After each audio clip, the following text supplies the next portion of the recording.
sitting at the kitchen table reading the paper and smoking her morning cigarette. Even in her curlers and dressing gown, she sat upright, straight back, head held high at full attention. Regal. That was the best word for it. Apparently, even as a young girl, she was known as Her Majesty in the Irish seaside town she grew up in. It was a nickname that fit her in more ways than one. The rich aroma of fresh coffee filled the air. It was a tiny room, mostly taken up by the black cast-iron stove recessed into the mantelpiece. On one side, there was a built-in dresser and just enough room for a small wooden table and a couple of chairs. Two narrow windows looked out over the street below, and a clothes airer was suspended from the ceiling, to be lowered with a pulley. The rest of the neighborhood used the public lines hanging between buildings, but not us. It was common, according to my mother, and that was the last thing we Fanning women wanted to be. Ma frowned when I walked in. Anything out of the ordinary was cause for suspicion. "What are you doing up this early?" I couldn't sleep. I checked the gas meter above the sink. It was off. "It's cold," I said, knowing that I was asking for trouble.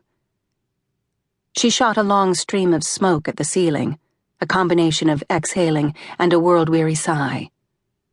"When you get a job, you can stuff the meter full of quarters. Now, eat. You need something in your stomach, especially today." "I'm not hungry." I poured myself a cup of strong black coffee and sat down. The heat, or lack thereof, was always a sticking point between us. But since I came back, it had become the central refrain of almost every encounter. It's funny how some arguments are easier, more comforting than real conversation. I looked round the room.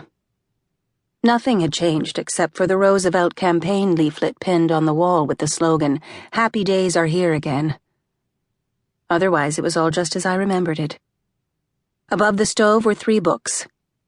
Mrs. Rohrer's new cookbook, a manual of housekeeping, a copy of Modes and Manners, Decorum in Polite Society, and a small leather-bound Bible.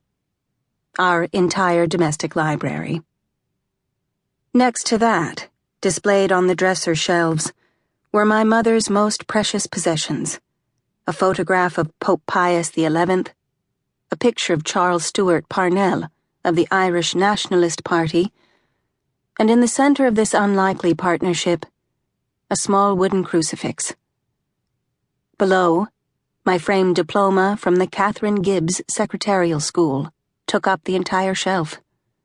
And on the bottom, a genuine blue and white Staffordshire willow-patterned teapot, with 4 matching cups and saucers, sat waiting for just the right occasion.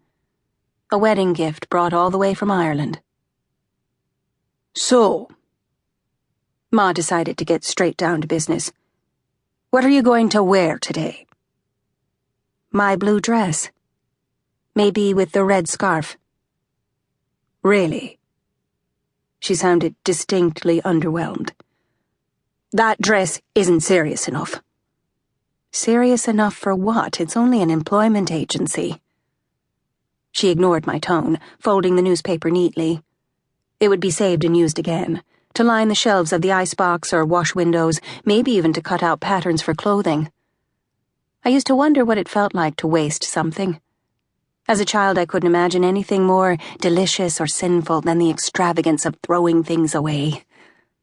I've wasted a few things since then. It's not as liberating as I imagined. Ma made me an offer. "I'll tell you what, Maeve. You can borrow my grey wool suit. I pressed it last night, just in case." She said it as if she were handing me the keys to the city. And in her mind, she was. Ma worked in a high-end department store called R.H. Stearns in downtown Boston.